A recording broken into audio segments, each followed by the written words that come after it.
சாண போட்டிட்டு வந்திருக்காங்க.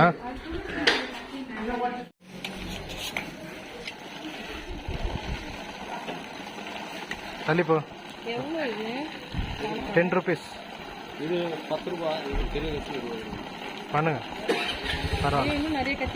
தேடி பார்ப்போம், கிடைச்சதுன்னா கத்திரிக்கோள் கத்திரிக்கோள் நம்ம கிட்ட இல்லை, தெரில.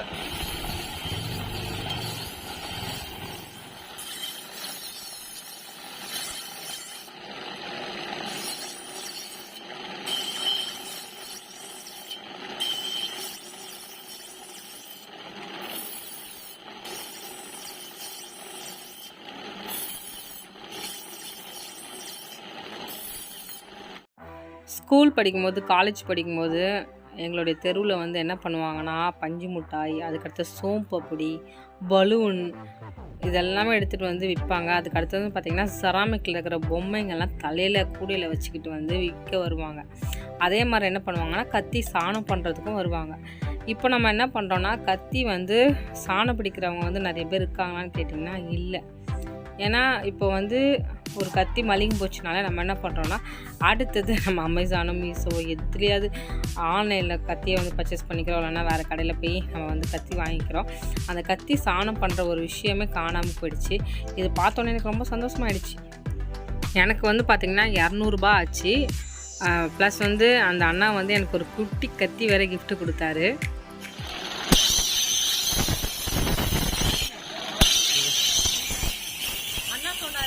வாங்கிட்டு அந்த அருவமான சூப்பரான குவாலிட்டியா எங்கேயுமே கிடைக்காதான்.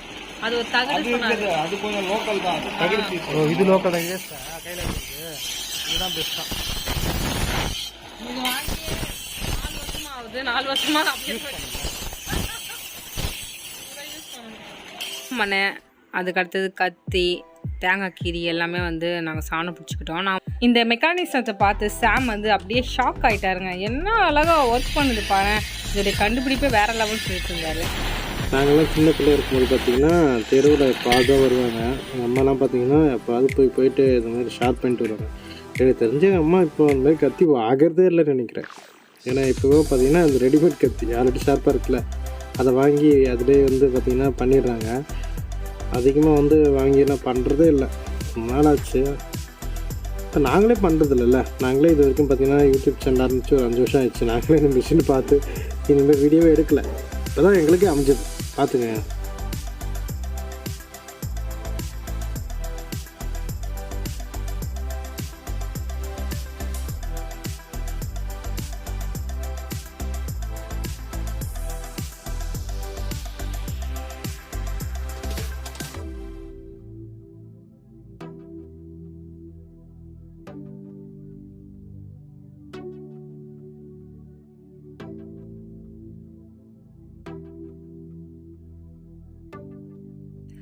இது கிட்டத்தட்ட பார்த்திங்கன்னா ஒரு தையல் மிஷினோட கான்செப்ட் தான். எப்படி நம்ம தையல் மிஷினை பெடல் பண்ண அது வந்து ரோல் ஆகுதோ அதே கான்செப்ட் தான் யூஸ் பண்ணுறாங்க. சின்ன வயசில் பார்க்கும்போது பார்த்திங்கன்னா அது ஒரு காமெடியாக இருந்தது. ப்ளஸ் வந்து பார்த்திங்கன்னா இதில் ஹைலைட்டே பார்த்திங்கன்னா நெருப்பு வருது பார்த்திங்களா, அதுதான் ஹைலைட்டு. அதுக்காகவே இப்போ வேடிக்கை பார்ப்போம். கத்தி ஷார்ப் பண்ணுறது நமக்கு மேட்ரே கிடையாது. சின்ன வயசில் பார்த்திங்கன்னா அந்த வர்ற நெருப்பு தான் அவ்வளோ ஹைலைட்டு. இவங்களாம் பார்த்திங்கன்னா வந்து பண்ணிட்டு போயிட்டாங்க. அவர் பார்த்திங்கன்னா அந்த ஷேர் பண்ணித்தர அண்ணன் என்ன சொன்னார்னா, இங்கே நம்ம ஏரியாலெலாம் பார்த்திங்கன்னா ரொம்ப கம்மியாக தான் அவருக்கு வியாபாரம் ஆகும். அதிகமாக அவர் வியாபாரம் ஆகிற இடமே பார்த்திங்கன்னா கோடம்பாக்கம், இது மாதிரி கோயிலுங்க அதிகமாக இருக்கிற இடத்துலாம் போனால் நல்லா வியாபாரம் ஆகும். ஏன்னாங்க பார்த்திங்கன்னா அந்த கத்திலாம் வாங்கிடுவாங்க, ஷார்ட் பண்ண ஆள் இருக்க மாட்டாங்க. அந்த இடத்துல போனால் நல்லா வியாபாரம் ஆகும். நீங்கள் மாதவரம் வந்து மாதவரத்தில் வந்து கொஞ்சம் ரொம்ப கம்மி தான், நீங்கள் தான் இன்றைக்கி அதிகமாக ஷார்ட் பண்ணியிருக்கீங்க அப்படின்னு சொல்லிட்டு எங்களுக்கு ஒரு கத்தியை ஃப்ரீயாக கொடுத்துட்டு போயிட்டார். 2-3 வெங்காயம் கெட்டு போச்சுங்க. அதுதான் சரி போட்டு காய வைக்கலாம். எனக்கு அந்த வீட்டில் வந்து மாடி இருக்கும், அழகாக காய வச்சிருவேன். இங்கே மாடி இல்லை. அதனால் நம்ம என்ன பண்ணுறோன்னா, ஆனியை கட் பண்ணிகிட்ருக்கேன். எனக்கு ஒரு வெங்காயம் கெட்டு போனதே ஃபீலிங் ஆகிடுச்சு. இப்போ எவ்வளோ கெட்டுக்க போயிருக்குன்னு தெரில. அப்படியே போட்டுட்டேன் நான். எல்லாம் ஈரமாக இருக்குது. ஏன் ஈரமாக இருக்குன்னு தெரியல. இந்த வாட்டி ஜியோவில் ஏமாற்றிட்டாங்க, ரிலையன்ஸ் சூப்பர் மார்க்கெட்டில் ஏமாற்றிட்டாங்க. எப்பவுமே இப்படி இருக்காது, ஆனால் இந்த வாட்டி மழை காலனால வெங்காயம் இப்படி மோசமாக இருக்குது போல். என்னவோ போங்க.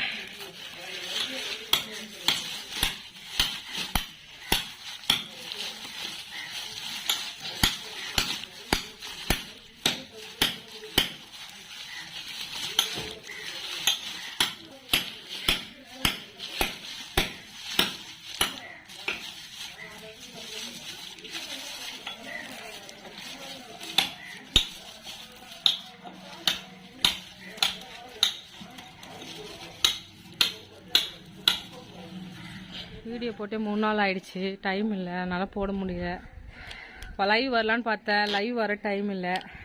அதனால் இன்றைக்கே இந்த ரொட்டீன் எடுத்து இன்றைக்கி போட்டுருவோம். இந்த இடத்துல நான் க்ளீன் பண்ணி இதை வைக்க போகிறேன்.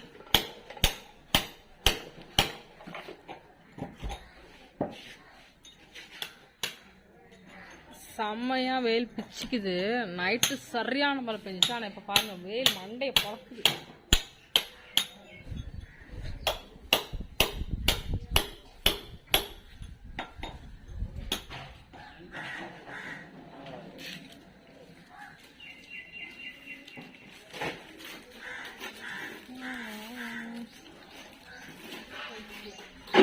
எப்பவுமே அந்த மூட்டையில் வச்சு அதுக்கப்புறமா எடுத்து தான் யூஸ் பண்ணுவோம். ஆனால் இந்த வாட்டி அதே மாதிரி தான் நான் வச்சு யூஸ் பண்ணேன். ஆனால் வெங்காயம் எதுக்கு கெட்டு போயிருக்குன்னு எனக்கு தெரியல.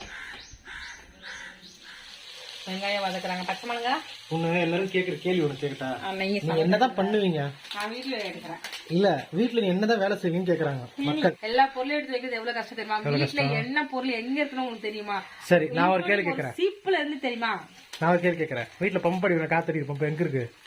இதெல்லாம் ஓவருங்க. சரி, இது எவ்வளோங்க? 60 ரூபாய். புரட்டாசி மாசங்கிறதுனால காய்கறி விலைகளும் இந்த மஷ்ரூம் விலைகளும் அதிகமாகிடுச்சு. கறி தான் சொன்னேன், கறியை வாங்கிக்கலாம் போல சொன்னேன். ஆனா நான் இப்ப கொஞ்சம் நான்வெஜ் சாப்பிட மாட்டேன், உடம்பு குறைக்கிறதுனால அதனால சாப்பிடாம இருக்கேன். பாருங்களேன், இது ரொம்ப வெயிட்டா இருக்காங்க. நல்லா இருக்கு, பரவாயில்ல. ஓகே, பாய்.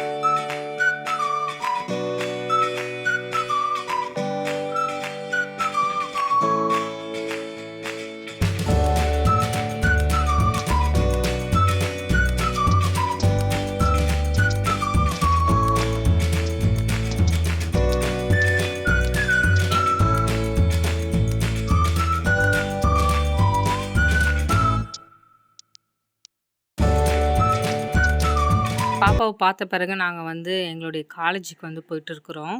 காலேஜில் வந்து ஒரு ஒர்க் இருந்துச்சு, அதனால வந்து போகிறோம். எங்கே போகிறோன்னா கேன்டீன் போகிறோம். ஓகேவா? நானும் சாமும் ஒரே ஸ்கூல் ஒரே காலேஜ் தான் வந்து படித்தோம். எங்களுடைய காலேஜ் வந்து எப்போவுமே ரொம்ப பிடிக்குங்க எனக்கு. நம்மளுடைய காலேஜில் வந்து நிறைய மாற்றங்கள் வந்திருக்கு தான். எவ்வளோ மாற்றங்கள் வந்தாலும் காலேஜ் பேர் மட்டும் நமக்கு மாற்றம் வந்து வராது. ரீசெண்டாக கூட ஒரு நியூஸில் வந்து பார்த்தேன். காலேஜில் வந்து பார்த்திங்கன்னா ஃபஸ்ட் இயர் தேர்ட் இயர் பசங்க வந்து சண்டை போட்டுட்டு கத்தி எல்லாமே கொண்டு வந்துருந்தாங்க போல். நாங்கள் படிக்கும்போது அது மாதிரி சண்டைகளெல்லாம் எங்கள் காலேஜில் வந்து நடந்தது கிடையாது. இப்போ வந்து பார்த்திங்கன்னா காலேஜிலே 2 கேங்காக பிரிஞ்சிடறாங்க பசங்க. எப்படின்னா அந்த டீம் இந்த டீம், ஃபஸ்ட் இயர் தேர்ட் இயர்ன்ட்டு. நான் என்னை பொறுத்தவரை காலேஜில் வந்து எல்லாருமே படிக்கிறோன்னு வச்சுக்கோங்களேன். இது வந்து நம்ம காலேஜுக்காக நம்ம வந்து என்ன வேணால் பண்ணலாம். நம்மளுடைய காலேஜை வந்து அடுத்த லெவலுக்கு கொண்டு போகணுன்ட்டு பசங்க வந்து ஒற்றுமையாக இருந்தாலே இந்த சண்டைகளெல்லாம் வராது. ப்ளஸ் வந்து துணிகரம், பசங்களுக்கு ரொம்ப துணிகரமாக ஆயிடுச்சு. கத்தி கொண்டு வந்தாலும் சரி, அவனை கொலை பண்ணாலும் சரி, யாருமே கேட்க மாட்டாங்கன்ட்டு. இதை வந்து நம்ம காலேஜில் இருக்கவங்களும் குறை சொல்ல முடியாது, பேரண்ட்ஸையும் சேர்த்து தான் நம்ம வந்து சொல்ல முடியும். இதுதாங்க என் காலேஜில் பேக் சைடில் கேன்டீன் இருக்குது. உங்களுக்கு எங்கள் கேன்டீன் காட்டுறேன், காலேஜ் கேன்டீன்.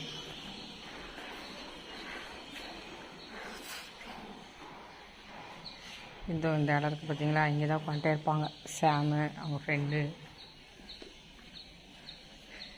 நாங்கள் இங்கே தான் உட்காந்து சாப்பிடுவோம் கேன்டீனில்.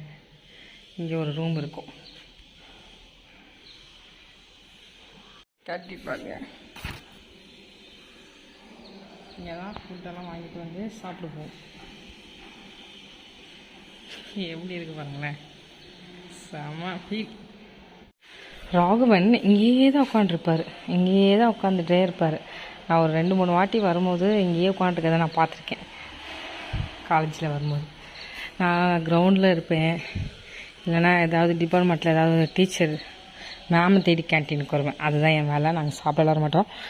இங்கே மேலே ஆடிட்டோரியத்தில் அடிக்கடி இருப்போம். நானும் ஆடிட்டோரியம் கல்ச்சுரல் ஸ்போர்ட்ஸ் அதில் தான் நான் இருப்பேன். அங்கே பார்த்துருக்கேன் டாய்லெட் இருக்கு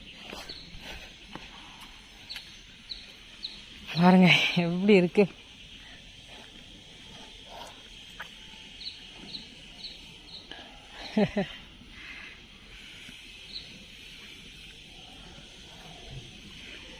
இதுதான் கிளாஸ். என் லைஃப்பே சேஞ்ச் பண்ண இடமே இது. நான் சாம ராகவன் சொல்கிறேன். ராகவனை மீட் பண்ண இடமே இதுதான். இங்கே ஓப்பனில் இருக்கும் கேட். இது ஸ்டாஃப் ரூம். இங்கே அடிக்கடி வருவேன். நான் கிளாஸ் ரெப்ரஸன்டேட்டிவாக இருந்தேன், அப்போ வருவேன். அது 2 பில்டிங் இருக்கா, அதை பாருங்கள். அதாவது அங்கே அதாவது இந்த பில்டிங் அந்த இருக்குது பார்த்தீங்களா, அது என் கிளாஸ் ரூம். இதுதான் சாமோடைய கிளாஸ் ரூம். இந்த கிளாஸ் ரூமுக்கு நான் தாண்டி வருவேன். அதுக்கு முன்னாடி அந்த கிளாஸில் இருந்தோம். அதுக்கப்புறமா இந்த கிளாஸில் இவங்களை போட்டாங்க, அந்த கிளாஸில் நாங்கள் இடையில கேப் இருக்கோம். அதுக்கடுத்தது இதே மாதிரி மேலே வந்து ஒரு கிளாஸ் ரூமில் நாங்கள் இருந்தோம். இங்கே தான் எல்லா பசங்களும் நிற்பாங்க. பிரேக் டைமு எல்லாருமே பார்ப்பாங்க. இங்கே படிக்கட்டு இருக்கும். அதே மாதிரி அங்கே ஒரு கேட்டு என்ட்ரன்ஸ். இப்படி தான் போகும். சாம் நான் அடிக்கடி பார்ப்பேன். நான் டஸ்டர் எடுக்க அவங்க கிளாஸ் பண்ணி தான் நான் வருவேன். வந்து டஸ்டர் எடுத்துகிட்டு போவேன். அப்போல்லாம் நான் பார்ப்பேன்னு சொல்லுவார் அவர். எல்லாம் ஞாபகம் வருது. எனக்கு கண்ட்ரோல் படுப்பில்லை எப்போ ஸ்டாலு. எங்கள் மேம் எங்கே தான் இருப்பாங்க காலேஜில் ஸ்டாஃப் ரூமில். சாம் என்னை ஃபஸ்ட்டு மீட் பண்ண கிளாஸ் ரூம் காட்டுறேன் வாங்க. கிளாஸ் ரூம் எங்களுடைய ஜாயின்ட் கிளாஸ் ரூம். அவ்வளோதான்.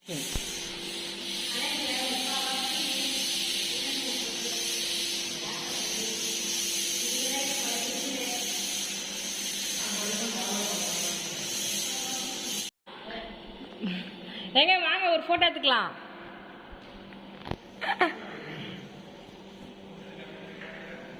பாருங்க எப்படி இருக்கு பாருங்க. எங்க காலேஜ் கேன்டீன் சுமாராக தான் இருக்கும். ரொம்ப வா நீ என்ன உங்களுக்கு பிடிச்ச இடம் தானே, சோறு சாப்பிட்ற இடம். ஒரு காலத்தில் அங்கேருந்து சாப்பாடு வாங்கியிருக்கேன். இன்னைக்கு எங்கள் மாமா புண்ணியத்தால நாங்கள் இங்கேருந்து இப்படி பார்க்குறோம்.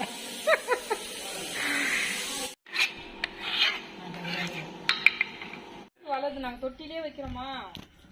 ஒரு நாள் 100 கிராம் எல்லாமே போடுவேன். கிளாஸ் எது பாப்பா உன் கிளாஸு? ஏய் அப்போ நான் பக்கத்துலேயே இருந்தேன், பிச்சு போடுவேன். ஆமாம்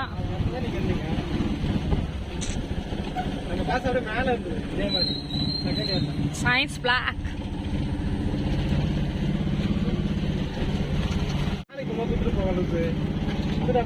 எத்தனை மணிக்கு வருவாங்க? இங்கே 7 மணிக்கு வந்துடுவாங்க. இங்கே தான் நான் அதிகமாக இருப்பேன். வீடியோ பேசினேன். நான் நிறைய இடத்துல சாம் இங்கே தான் பார்த்தேன்னு சொல்லியிருப்பேன். நான் பார்த்தது பார்த்திங்கன்னா சாமை காலேஜில் தான் பார்த்தேன். எனக்கு ஒரு நல்ல ஃப்ரெண்ட். காலேஜ் முடித்த பிறகு தான் நான் அவங்க பார்த்திங்கன்னா எங்கள் வீட்டில் கல்யாண பேச்சு நடந்து கல்யாணம் பண்ணோம்.